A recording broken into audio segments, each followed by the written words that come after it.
that on January 29th, 2022, when the defendant and Mr. O'Keefe were in front of 34 Fairview Road, you will learn that Mr. O'Keefe got out of the car and he stood by the side of the road after an argument with the defendant. She clipped John O'Keefe.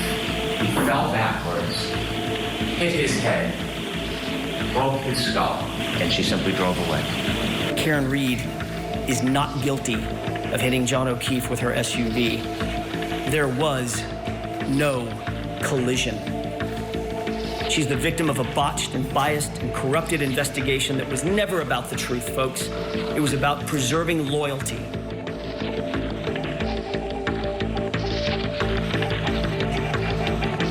Did you receive a phone call? Yes, from Carrie Roberts. She said John was found in a snowbank. They don't know what happened. And at some point, you ran over to where Miss Read was? Yes. EMTs were around, and they were working on the body. She was running around and saying, did I hit him? Did I hit him? Is he dead? Is he dead? There was a woman next to us who told her to calm down, stop talking, calm down, you're hysterical. So she repeated, I hit him, and a police officer asked her, said, you what? And she repeated it again, I hit him. At some point, were you with the defendant when she spoke to an officer and a first responder? Yes. She told the first responder, I hit him, I hit him, I hit him. Was it important to you, before you testified, to tell these jurors under oath that my client said, I hit him 3 times? As a juror, as a witness, it's important to tell the truth and to answer the question you were asked. And in point of fact, in your entire grand jury testimony, you never said, my client said the words, I hit him, did you? Again, it's 227 pages. Ms. McCabe, you were there. They're your words. I'm not asking you to rehearse something. You were there. Did you tell the grand jurors that my client said I hit him? I have testified a number of times, but I was there the morning of January 29th when your client said, I hit him, I hit him, I hit him.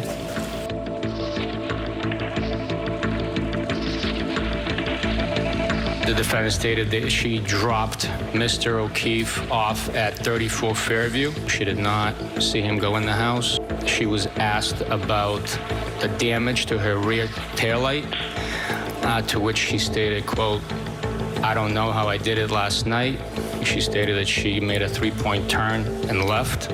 When you came out of Meadows, did you have a chance to look at the defendant's taillight on her Lexus? Yes. Karen pointed out and said, look, my taillight. And she said, do you think I hit him? Do you recognize that item? Yes.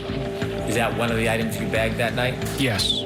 That night, do you recall if there was any other pieces of taillight recovered? I believe in total we located maybe 6 or 7 pieces of taillight. What type of work were you assigned to do in this case?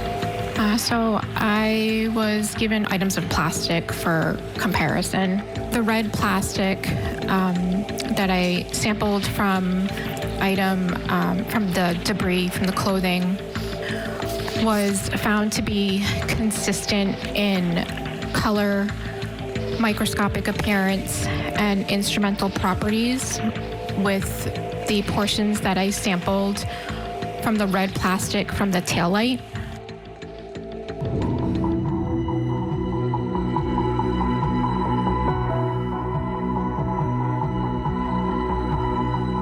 He didn't look mortally wounded as far as I could see, but could I have done something that knocked him out and in drunkenness and in the cold didn't come to again? And this would have been the moment you dropped him off at the party. Yeah, would have had to. His body was completely covered, but his head was completely covered, so I started to dig around his face and his eyes, and his left eye was fine, but his right eye looked like it was huge, like he had something happen to it. There were a series of cuts and bruises to the right arm. There was also a bruise on that same arm, on the back of the hand. Did you come to a conclusion about the manner and cause of Mr. O'Keefe's death? The cause was blunt impact injuries of head and hypothermia, and the manner was undetermined.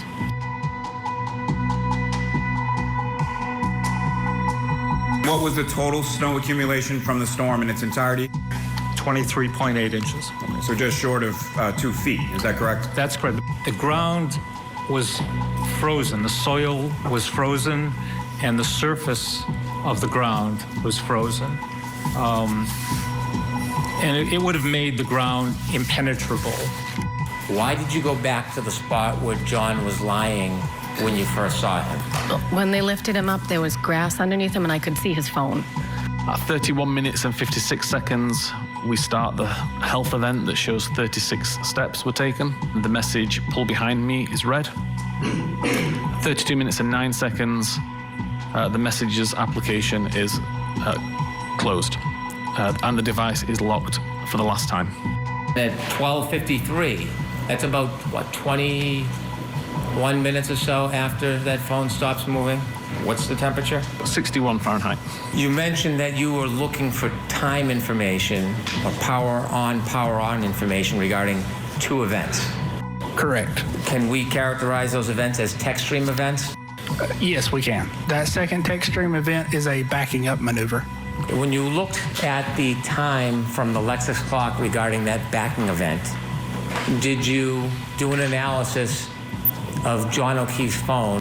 Yes, I did. When you apply that variance between the Lexus clock and Mr. O'Keefe's phone, The time of that event with the clock variance adjusted is between 12:32:04 and 12:32:12.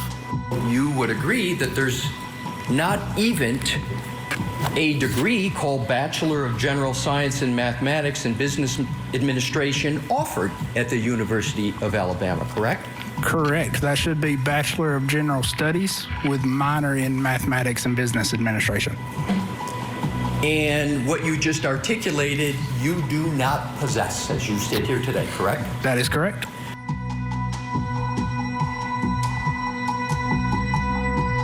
Just a few days before this incident, you'll hear that Mr. O'Keefe asked her to leave, but she wouldn't. At 12:37:08 a.m., the defendant calls John, and voicemail number 1 is left. 12:59:24 a.m., the defendant calls John, voicemail number 3 is left. John, I'm here with your kids. Nobody knows what the was pervert. do you know if there was any jealousy in that relationship? Karen wouldn't let, they did everything together, a lot of things together, and I thought at times, yeah, you could see, she didn't want other women around John. The niece of the victim, Officer John O'Keefe, she took the stand today. She was soft-spoken as she talked about the breakdown in the relationship.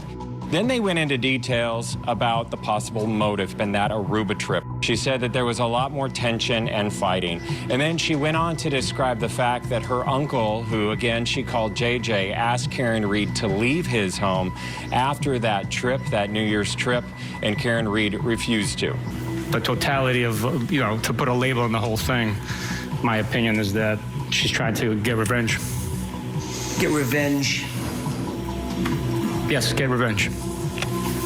on John Yeah. for what happened on New Year's Eve. Yes.